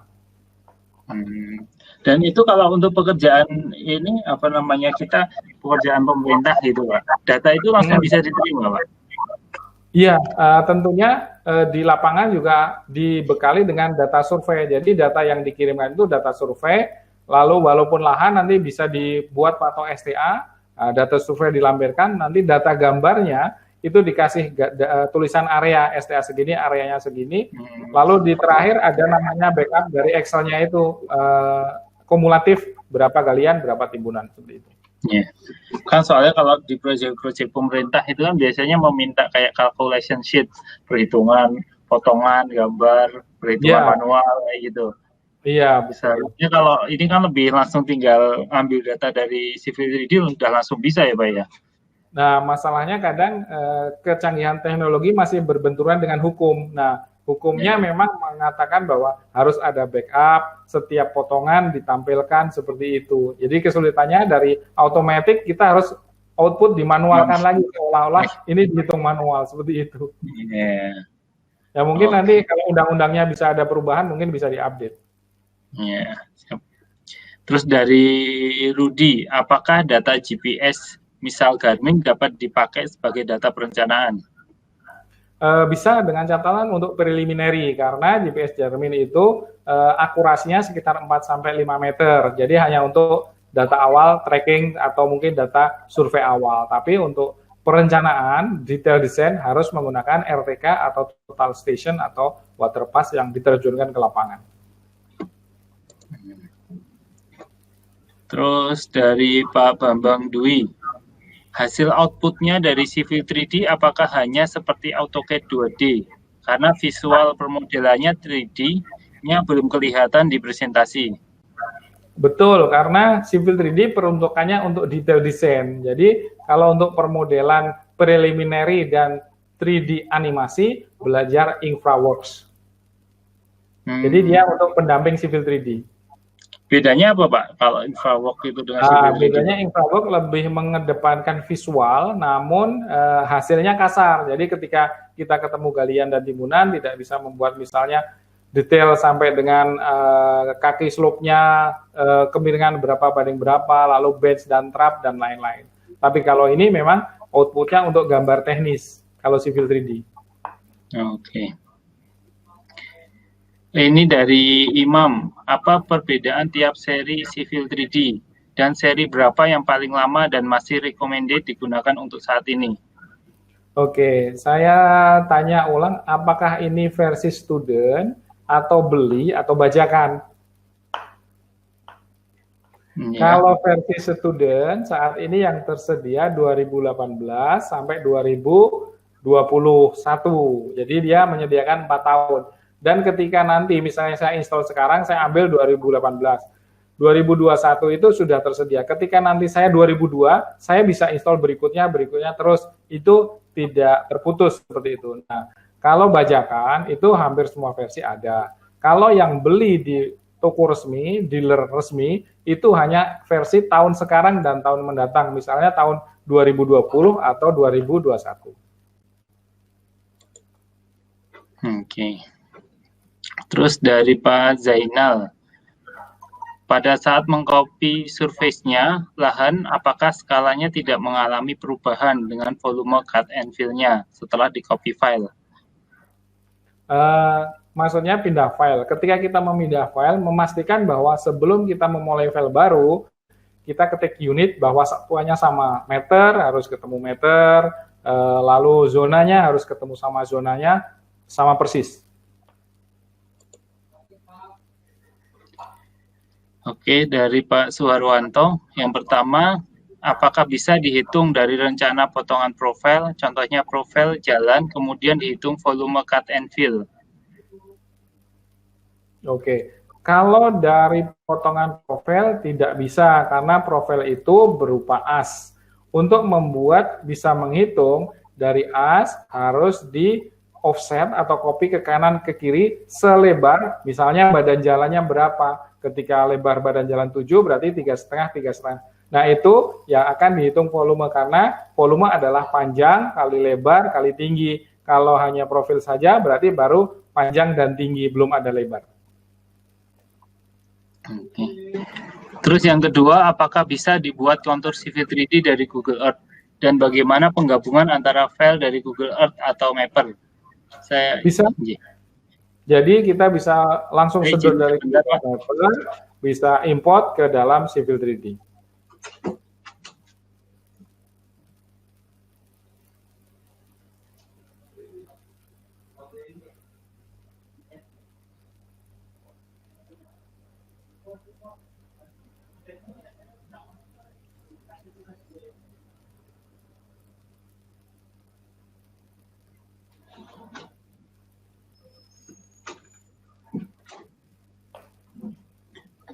Mohon maaf, Pak.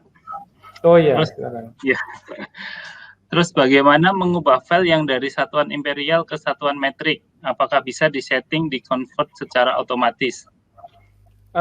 Susah sekali. Jadi biasanya kalau sudah terlanjur jadi satuan metrik, bisa di skala manual, tapi beberapa lokasi kadang tidak presisi. Jadi sebaiknya memang dari awal harus sudah disiapkan metrik. Maka sebaiknya kalau kita punya Civil 3D, ketika install kan otomatis ada dua. Nah, waktu install sebenarnya bisa pilih, itu bisa dicentrang, dimatikan. Atau kalau sudah terlanjur terinstall, delete manual aja ikonnya. Jadi nanti tidak lupa. Kadang-kala terlalu asik, lupa langsung memakai Imperial itu. Oke, dari Rani Sumiati. Semenjak ada Civil 3D, berarti Land Desktop sudah tidak berlaku ya, Pak? Tergantung, kalau punyanya Land Desktop masih dipakai juga. Iya. Dan sebenarnya masih banyak yang nyari Land Desktop juga, Pak. Mungkin karena lebih ringan, Pak. Kenapa? Mungkin karena lebih ringan. Ya, betul. Itu memang faktor yang lebih ringan, dan kadang-kala kalau kita desainnya buru-buru pengen hasil produk langsung jadi, Land Desktop memang menjadi solusi karena operasionalisasinya lebih sederhana.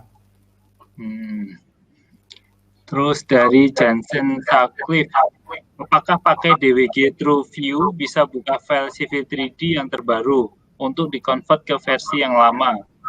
Tidak bisa juga. Oh, tetap nggak bisa, Pak. Memang dibuat seperti itu ya, Pak? Biar beli baru terus ya, Pak? Harus beli terus. Oke, dari Eduardo lagi, Pak. Pada Civil 3D, apakah bisa mensimulasikan pergerakan kendaraan pada jalan yang sudah direncanakan, serta spek yang dibutuhkan untuk mengoperasikan Civil 3D? Bisa, tapi dengan tambahan add-in, namanya traffic simulasi. Speknya minimal I7, kalau bisa 8 GB, semakin tinggi semakin bagus, karena banyak software-software simulasi itu memang membutuhkan kekuatan komputer yang cukup mumpuni. Oke.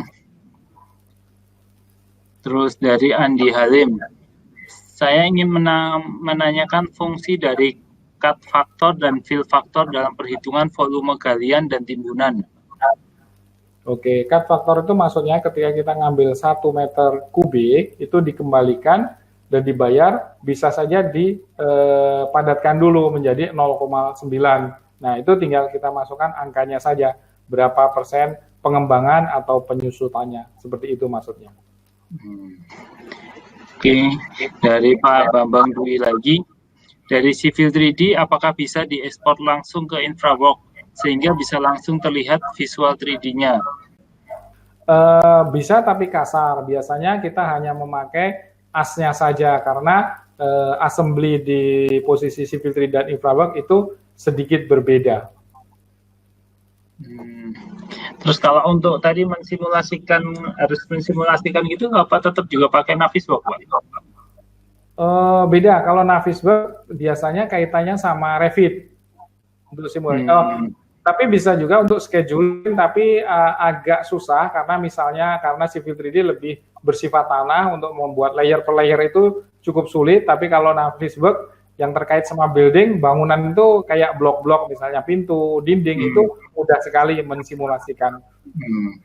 Jadi kalau umpamanya kita mau mensimulasikan Civil 3D ini berarti ke InfraWorks, Pak? Bisa pakai InfraWorks, tapi nanti ke Navisworks cuman memang butuh ketelatenan untuk memotong setiap bahannya satu demi satu gitu. Yeah. Terus dari Ramdhani Elbasit, apakah pada Civil 3D bisa mensimulasikan longsoran tanah seperti di Plaxis atau tidak? Tidak bisa, karena fungsinya berbeda. Ini untuk memodeling geometrik, sedangkan kalau Plaxis untuk analisa dan perencanaan. Terus kalau di Civil 3D, pamannya itu nanti ketemu kita buat gorong-gorong atau gorong-gorong existing, itu bisa ditampilkan juga, Pak? Bisa, nanti ada fasilitas namanya pipe, nanti bisa membuat gorong-gorong. Tapi kalau seperti box atau jembatan yang rumit, memang lebih ideal dibuat di Revit, tinggal import ke Civil 3D. Oke, ini dari Amin. Untuk pelatihan civil 3D untuk student dan yang dijelaskan saat presentasi, perbedaannya apa ya Pak? Saya masih belum paham. Untuk student bedanya gratis saja, tidak jauh, sangat sedikit sekali perbedaannya dengan yang resmi. Bedanya kalau nanti kita bekerja di badan pemerintah, ada kalanya yang membutuhkan bahwa berapa serial number-nya, berarti memang kita harus beli yang asli. Tapi kalau fitur-fiturnya sama ya Pak ya? Sama persis ya. Sama persis, cuma nggak bisa di print aja ya. Printnya muncul student fashion gitu ya Pak. Betul. Oke, masih adakah pertanyaan? Cuman pertanyaannya ini sudah tadi terjawab semua. Itu kita. Oke, baik, terima kasih. Jadi, kalau kita tunggu sebentar, kalau tidak ada nanti soalnya masih ada padang typing gitu Pak. Jadi kita akan sampai. Kebetulan saya ada training hari ini, sebenarnya saya break dulu 2 jam, saya janjikan ke itu untuk memulai lagi 2 jam sesudahnya. Mungkin siap. Yang belum terjawab nanti bisa di siap kalau begitu Pak. Iya ya. Ini waktunya juga sudah mau hampir 2 jam kalau gitu Pak. Oke, mungkin kita webinar kali ini kita cukupkan sampai saat ini. Jadi mungkin kalau ada pertanyaan yang belum terjawab nanti bisa saya sampaikan ke Pak Musli untuk bisa dijawab gitu. Mungkin ada tambahan lagi dari Pak Musli? Saya rasa cukup, mohon maaf mungkin waktunya mepet ya, kadang-kadang kalau webinar memang kita ngasih kisi-kisinya, tapi mungkin nanti Mas Budi bisa bantu, saya kasih file latihannya tadi bisa di-share ke peserta untuk dicoba-coba. Namun saya menggunakan versi 2020, jadi nanti peserta juga harus mengikuti kalau dia mau mencoba gitu. Pokoknya untuk produk-produk Autodesk itu mudah sekali kita belajar gratis kok, yang penting kita ada niat aja. Itu aja sih. Siap. Jadi mungkin itu saja. Jadi nanti perkembangannya ke depan pasti BIM ini akan semakin dibutuhkan juga. Jadi untuk infrastruktur saat ini memang yang paling paling familiar dipakai untuk di Indonesia adalah Civil 3D ini. Walaupun mungkin ada beberapa software-software lainnya, tapi menurut saya yang paling familiar adalah Civil 3D ini. Jadi mungkin apa yang disampaikan tadi bisa bermanfaat untuk teman-teman semuanya. Jadi mohon maaf tadi ada kendala teknis juga, semoga tidak mengurangi apa yang disampaikan oleh Pak Musli. Mungkin itu saja, mohon maaf, terima kasih atas kehadirannya di webinar kali ini. Terima kasih Pak Musli untuk waktu dan ilmunya, untuk sharingnya. Sama-sama, sukses terus untuk Sipilpedia, salam untuk semuanya, terima kasih banyak. Saya akhiri, Assalamualaikum warahmatullahi wabarakatuh. Waalaikumsalam warahmatullahi wabarakatuh.